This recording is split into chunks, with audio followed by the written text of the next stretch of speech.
Why do people who earn good money keep ending up with nothing to show for it? Behavioral finance is the science of why smart people make dumb money decisions. It isn't about income.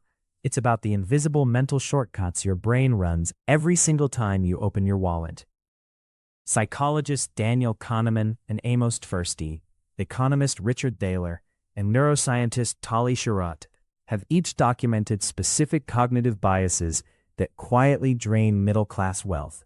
6 mental traps, each one invisible, each one costly, and each one beatable if you know what you're looking for. Trap 1. Present bias. Your brain is hardwired to prefer rewards right now over bigger rewards later. That's not laziness. That's your neural reward circuitry doing exactly what it was built to do. In their 1989 paper, Intertemporal Choice, in the Journal of Economic Perspectives, George Lowenstein and Richard Thaler documented how people consistently choose $100 today over $150 6 months from now. The math says wait, the brain says take it. Present bias is why you sign up for a free trial you'll never cancel. It's why retirement feels abstract until it isn't. Future you pays for every deal present you couldn't resist.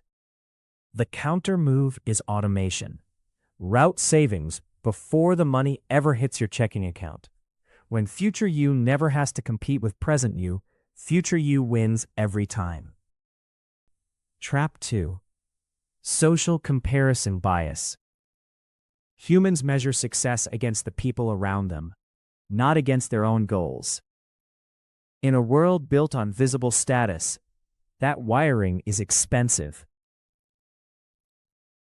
Economist Urzo Lutmer published data in his 2005 paper, Neighbors as Negatives, in the Quarterly Journal of Economics, showing that neighbors' income has a measurable negative effect on your own reported happiness.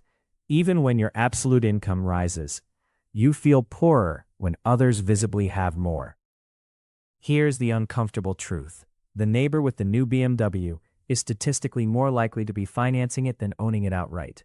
Meanwhile, the quiet house with the 10-year-old sedan, often sitting on serious assets. The countermove: replace social media scroll time with net worth tracking. Apps like Personal Capital make your own financial progress the comparison point. Compete with last year's you, not your neighbor's driveway. Trap 3. The sunk cost fallacy. Your brain refuses to abandon a losing investment because of what you've already put in. The money is gone, but your brain keeps throwing more after it. Hal Arkus and Catherine Bloomer documented escalating commitment in their 1985 paper, in Organizational Behavior and Human Decision Processes. People in losing positions keep pouring resources in rather than cutting losses, because stopping feels like admitting the original decision was wrong. You keep the gym membership because you already paid for the year. You hold a stock that's down 40% because selling makes the loss feel real.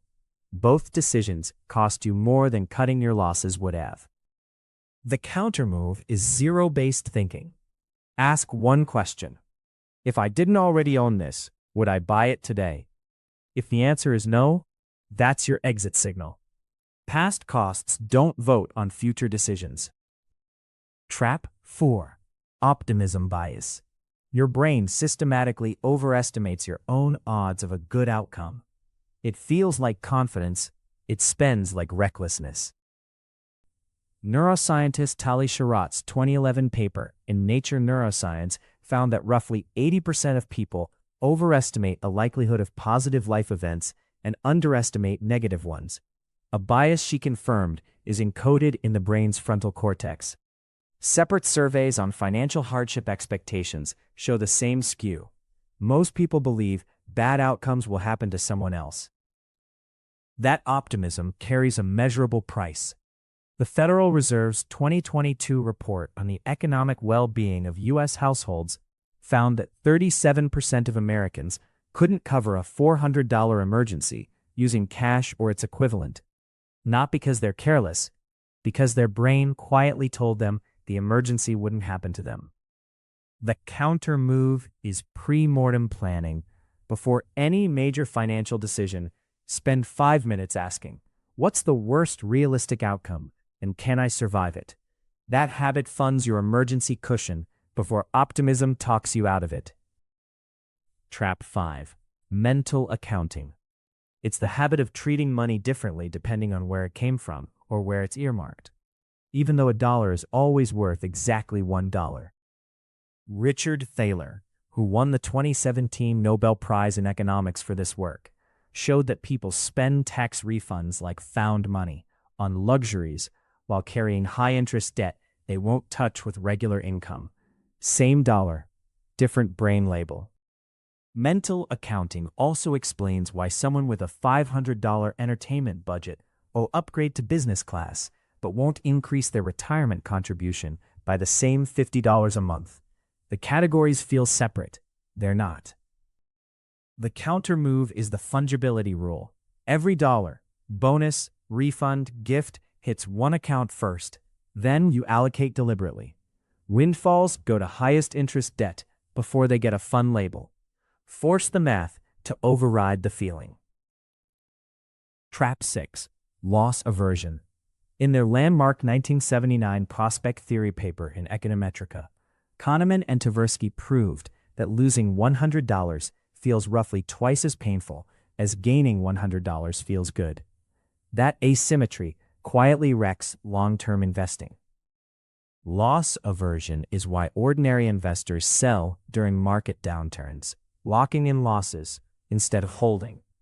Dalbar's 2023 Quantitative Analysis of Investor Behavior report showed the average equity fund investor earned 6.81% annually over 20 years, while the S&P 500 returned 9.65%.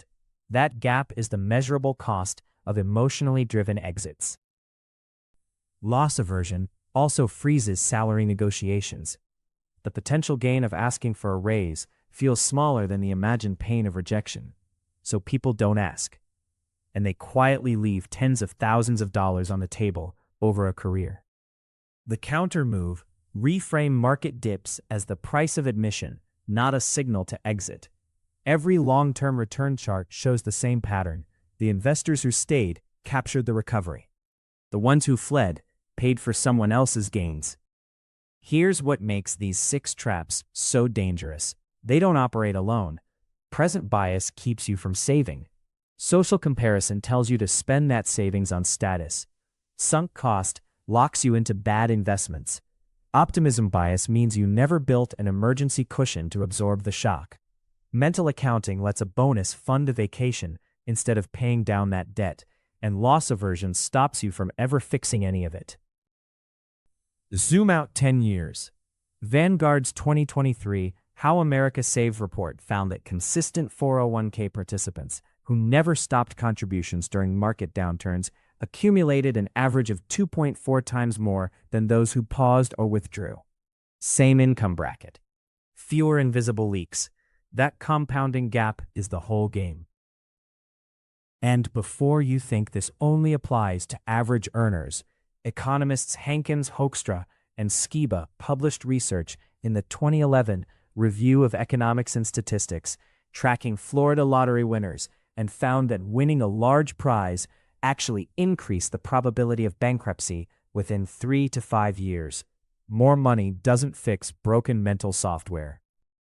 6 traps, 6 counter moves. Automate savings, track your own net worth, apply zero-based thinking, run a pre-mortem, use the fungibility rule, and reframe volatility as the price of long-term returns.